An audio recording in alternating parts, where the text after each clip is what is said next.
So, hi, welcome to my talk about visualizing cloud architectures in real time. So my name is Julie. I'm a cloud solution architect for Microsoft. I used to be an enterprise architect for Allianz Germany. So what I do is help really large enterprises move their existing systems and teams into the cloud. So I've been working with the cloud for a long time, since forever, I feel like. 1999 makes me feel old. I think there are people in this room who are only a few years older than how long I've been working on the web. When I'm not in front of the computer, I really, really love climbing. And so this is me on vacation off the side of a cliff, trying desperately not to drop my phone as I take this selfie. So before we go too much into the cloud, let's look back and see where we came from. So when I first started building for the web, things were pretty simple. We have a monolith, right? So we have our front end and our back end coming from one server and a database, all probably on one physical machine and on-premise. Then things started getting a little bit complicated as mobile devices entered the scene. And it changed how we did a lot of things. We separated the front end, and it got to the point where the browser said, I don't need you back end. I'm a single-page application, and I can put my data offline. So the poor back end, it really started losing its capabilities, right? So before, it was just working on guarding the database, the state. And as applications continue to grow even more, we couldn't fit on one server. So the poor backend exists only for the front end because the front end is too lazy to talk to various downstream services. That's all very sort of abstract, right? So what do microservices look like from 10,000 feet? That's what these downstream services are called. So in this diagram, we have 4 components with 3 microservices: products, invoices, and search. These services are split along their business capabilities. It's not just random, oh, I'm just going to make them small as possible. Each service should be able to be deployed automatically by one single team. They also scale independently, and they're technologically diverse. So even in a really old insurance company, we have actually a lot of services that run on Node.js, not just Java. You zoom in a little bit closer. These 4 components, or these 3 services, are actually 3 business capabilities with multiple components. So here we have a total of 9. But if you go in even closer and look at a particular service, maybe it's not 3, maybe it's 5, right?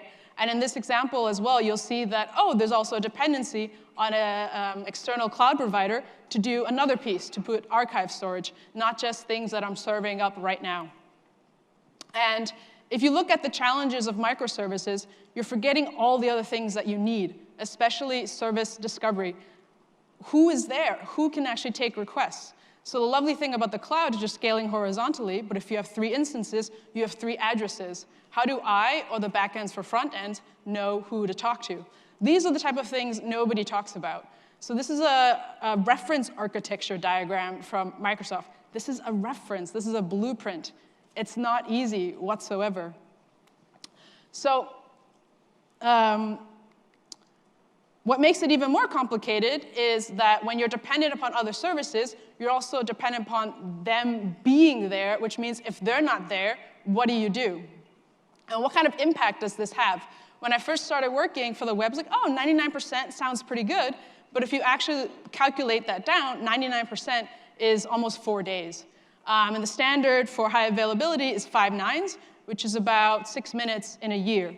And so the company that I used to work for, in 2018, they had an operating profit of 2.4 billion euros, right? So let's break that down. If we have 99% availability, when it's down, it costs us 6.5 million a day.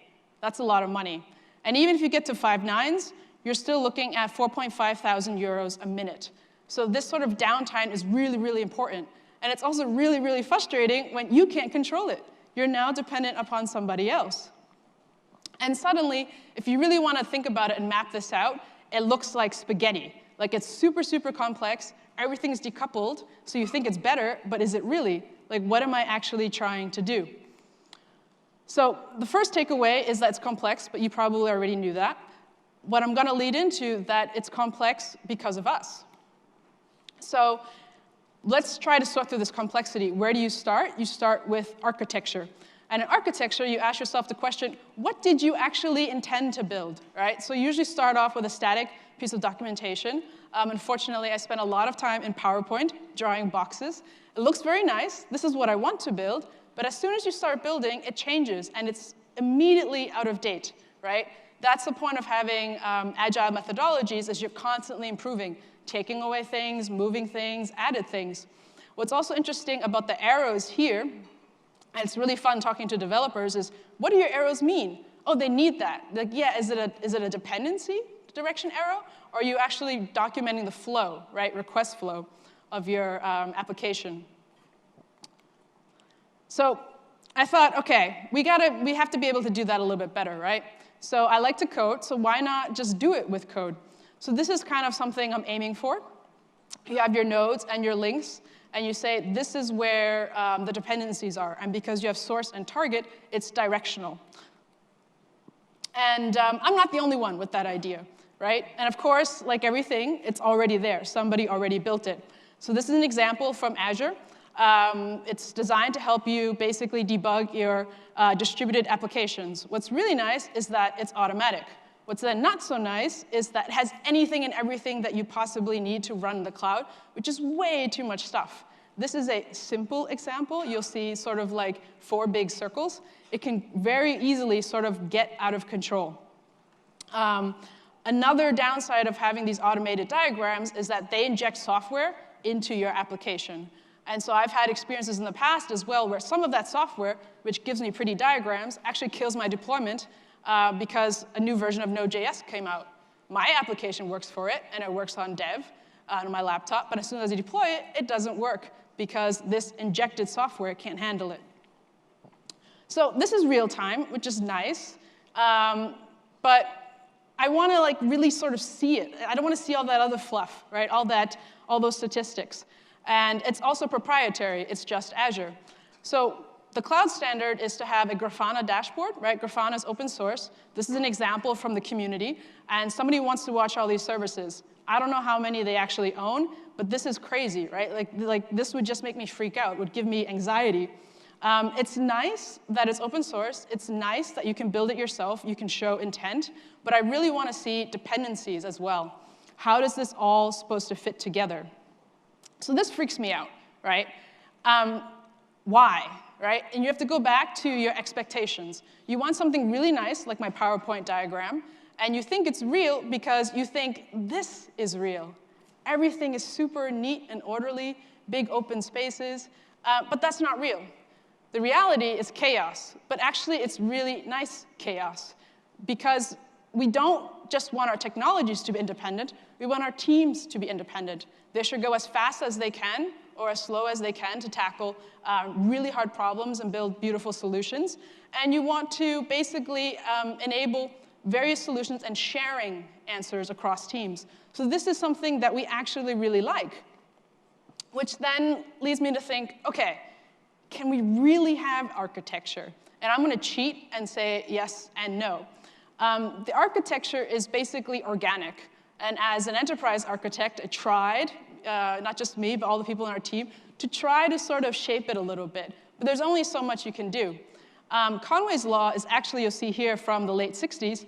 And it says, organizations which design systems are constrained to produce designs which are copies of the communication structures of these organizations. So there's really only so much you can do. But the good news is it's all about the people.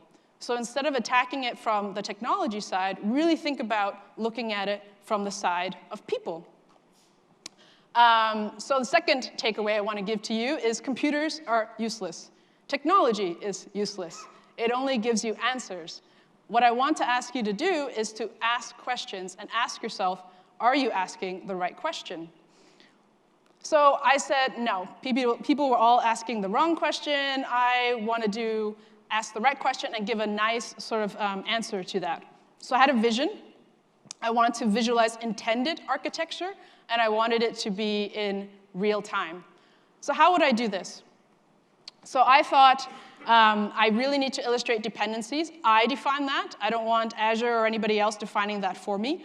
I do want some sense of sort of real-time monitoring because it's very useful, right? If something costs me 4,000 euros a minute, I want to be able to react as quickly as possible.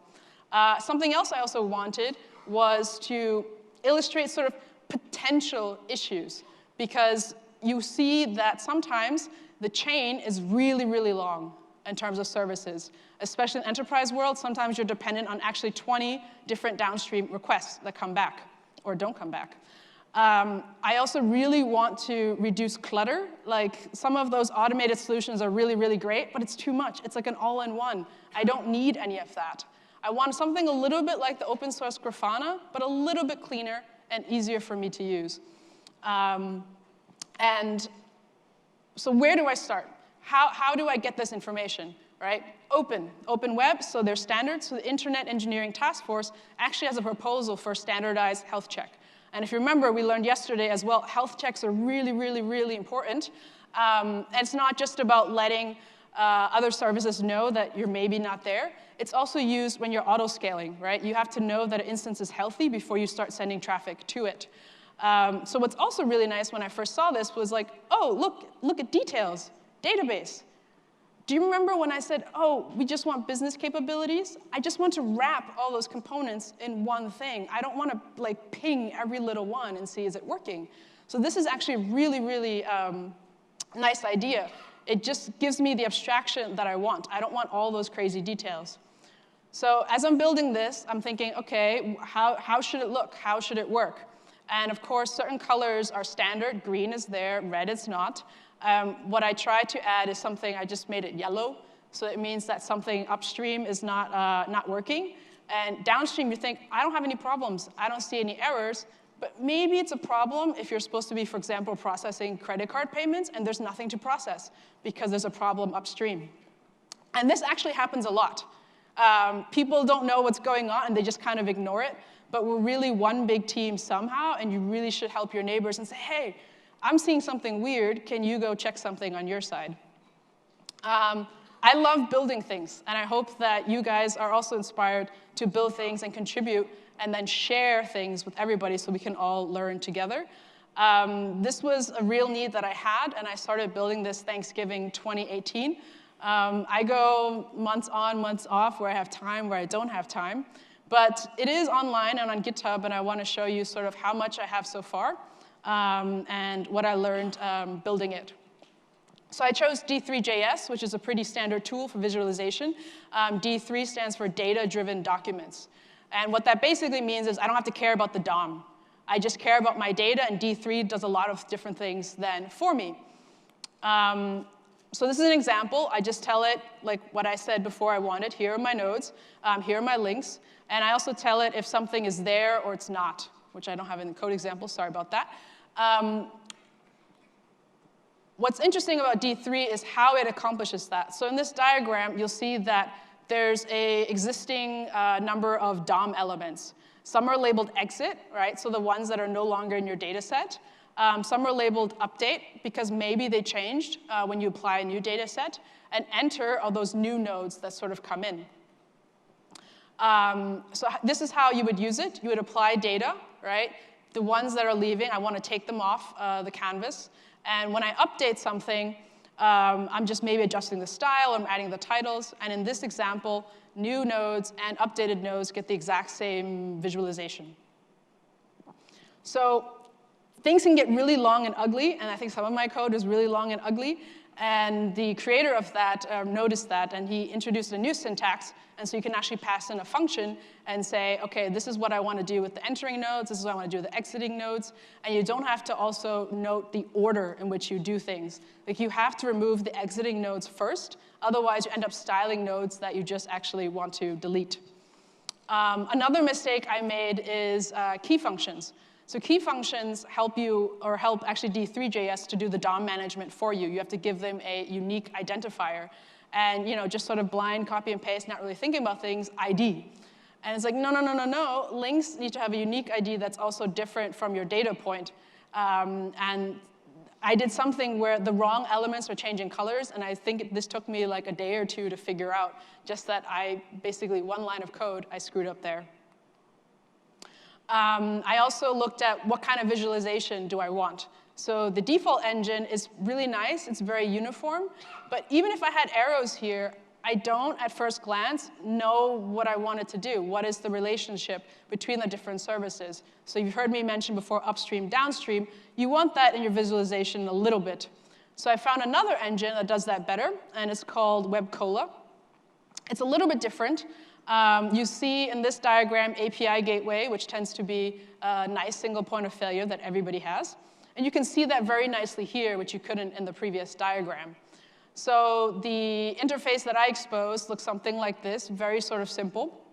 You have a network from which you can grab the data, and then you have a graph. And of course, you can add events to it to give it some sort of interaction. So again, this is already online and on GitHub, and it's documented very well because I'm super pedantic and neurotic. And so hopefully you guys can use it and play with it. Now I'm going to try a demo and see if I can handle all these different screens. Where's my mouse? There's my mouse. So here I have my diagram. It's draggable. One of the things I thought about doing is if something is down, what if you shook it like an earthquake? It'd be just kind of fun to see, and it really gets everybody's attention. Because sometimes you're like used to something being down, you just sort of ignore it. But if it starts shaking, you're like freaking out. What is this actually going to do? I can't see that from up here, so I need to change this. Come on. Oh no, don't tell me the internet died on me. It died. No. Okay. Yeah, so sorry. When you update this, the diagram will actually change. And actually, one of the things I also wanted to show you was that the downside of the WebCola engine is just by changing that one little bit, it has to re-render everything, right? Because it wants to make it sort of nice, and it doesn't know if something sort of changed, and so it re-renders the entire thing. So actually, what I spent weeks building, I have to chuck it and just use a different engine and start a little bit from scratch. The interface will stay the same, but I need to find a new engine to make that work. If you're interested, find me later, and then I can then sort of show you. So to wrap up a little bit sort of my talk, the cloud is really complicated. A lot of you guys in here are probably more developers than architects. Your job is really hard, definitely. What's also really hard, though, is people, because you can't control that, right? With code, if you have really good documentation, you can eventually figure out sort of what you're doing wrong, what you can do better. Debugging people is really, really hard, but it's still a challenge worth doing. And although they're really complex, right, it's also really, really nice that it's complex. We're all different. We all do things a little bit differently, and we can all sort of learn from each other. This diagram here, or this graphic, is from somebody who's a designer at Facebook.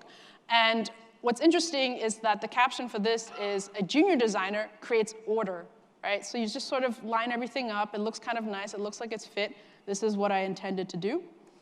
A senior designer creates new value. So these are the exact same pieces. And what if you create something new that brings value and it's also fun? And it's, it's great then sort of for everybody. And that's it for my talk today. Sorry about the demo.